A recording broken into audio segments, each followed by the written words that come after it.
Watchman का street card, village lady, जवारी रोटी। एक गांव में एक अपार्टमेंट था, उसमें बहुत सारे लोग रहते थे। उस बिल्डिंग का वॉचमैन के तौर पर बहादुर नाम का एक आदमी काम करता था।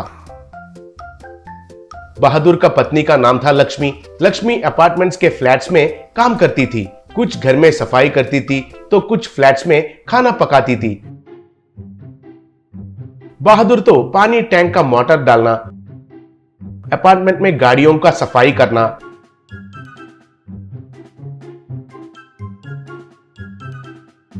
अगर कोई कुछ खरीदने के लिए भेजे तो जाकर खरीदकर उनको वापस आकर देना, ऐसे काम करता था। अपार्टमेंट ओनर्स एसोसिएशन का प्रेसिडेंट था सुंदर। वो बहुत लालची था और चोर दिमाग वाला था। उसका पत्नी सुरेखा भी उसकी ही तरह थी। बहादुर तो महीना होते ही घर घर जाकर मेंटेनेंस के पैसे पूछकर उन पैसों को लाकर सुंदर को देता था। सुंदर उन पैसों में से थोड़े पैसे हड़प लेता था। अपार्टमेंट का नीचे का सर्वेंट का क्वार्टर्स में बहादुर और लक्ष्मी रहने लगे। बहादुर लक्ष्मी सुंदर के घर में मुफ्त में काम करते थे, फिर भी सुंदर और सुरेखा उनको हमेशा डांटते रहते थे। अपार्टमेंट एसोसिएशन का मीटिंग में सुंदर सब गलत हिसाब दिखाता था। ये बात उस अपार्टमेंट में रहने वाला राधा कृष्णा को बिल्कुल पसंद नहीं आता था। उससे दोनों के बीच में हमेशा झगड़ा होता था। राधा कृष्णा, क्यों भाई सुंदर, हम कितना मेंटेनेंस दे रहे हैं और तुम कितना खर्चा कर रहे हो? हिसाब पूछा तो झगड़ा शुरू करते हो क्यों? ये बिल्कुल ठीक नहीं है भाई, कहा। तब सुंदर, नहीं तो क्या है भाई, अगर इतना शक है तो तुम खुद प्रेसिडेंट बन जाओ, तब पता चलेगा तुम्हें मेरा दर्द। छी छी, ऐसे पूछने वाले हैं तो बहुत गुस्सा आता है, कहकर बात घुमाता था। सुंदर एक चोर भी था। पार्किंग लॉट में गाड़ियों में से पेट्रोल चुराकर उसके बाइक में भरता था। ये देखकर बहादुर और लक्ष्मी कुछ भी नहीं कर पाते थे। एक दिन मीटिंग में राधा कृष्णा, इस अपार्टमेंट में असल में क्या चल रहा है? बाइक्स में से पेट्रोल गायब हो रहा है। क्यों? ए वॉचमैन, तुम क्या कर रहे हो? सो रहे हो क्या? क्यों भाई सुंदर, हमारा अपार्टमेंट में सीसीटीवी कैमरास लगाता हूं कहकर पैसे भी वसूल किया था ना, क्या हुआ उसका? पूछा। तब सुंदर, हमने जो वसूल किए थे वो पैसे काफी नहीं होंगे, और भी पैसे लगेंगे। क्यों बहादुर नालायक, बाइक्स में से पेट्रोल गायब हो रहा है तो तुम और तुम्हारी बीवी क्या कर रहे हैं? दरिंदर के मुंह लगाकर ऐसे क्यों देख रहे हैं? बताइए, पेट्रोल कैसे गायब हो रहा है? शायद आप ही चुरा कर बेच रहे हैं क्या? कहा। तब लक्ष्मी को बहुत गुस्सा आया और पेट्रोल का चोर तुम हो। तुम पेट्रोल को चुराकर वो जुर्म हम पर लगाते हो।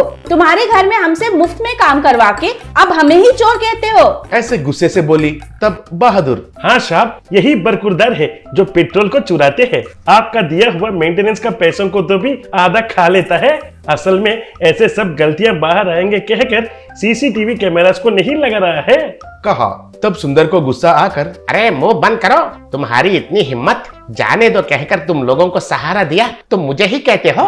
अब तुम लोगों को इधर एक पल भी नहीं रहना चाहिए, बाहर चलिए चलिए, कहकर दोनों को धक्का दिया। ऐसे बाहर जाकर उन दोनों को क्या करना है कुछ समझ में नहीं आया। तब बहादुर, हम गांव वापस चले जाएंगे क्या?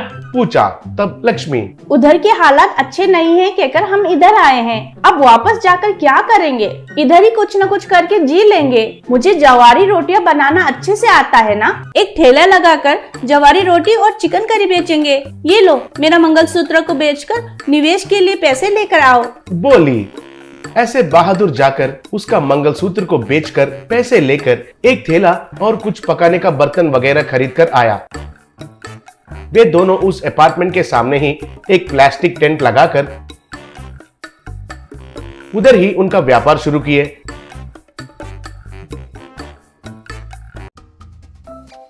लोग धीरे धीरे आकर उनका जवारी रोटी और चिकन करी मजे से खाने लगे। स्वाद अच्छा रहने के वजह से भीड़ रोज रोज बढ़ता जा रहा था। उससे उन दोनों को अच्छा फायदा होने लगा। ऐसे दोनों जवारी रोटी बेचते हुए खुशी से जीने लगे।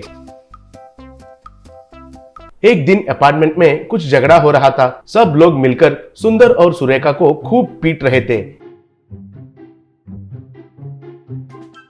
ये देखकर बहादुर और लक्ष्मी भागते हुए उधर गए।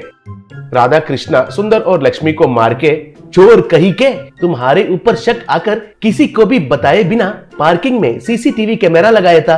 तुम पेट्रोल चुराते हुए मेरा मोबाइल में रिकॉर्ड हुआ है रे। तुम गलत करके बेचारे बहादुर और उसकी पत्नी के ऊपर डालते हो। अब तुम्हें प्रेसिडेंट के तौर पर नहीं रहना चाहिए। कहा तब सब लोग हाँ, आज से हमारा प्रेसिडेंट राधा कृष्णा जी है बोले। ये देखकर बहादुर और लक्ष्मी बहुत खुश हुए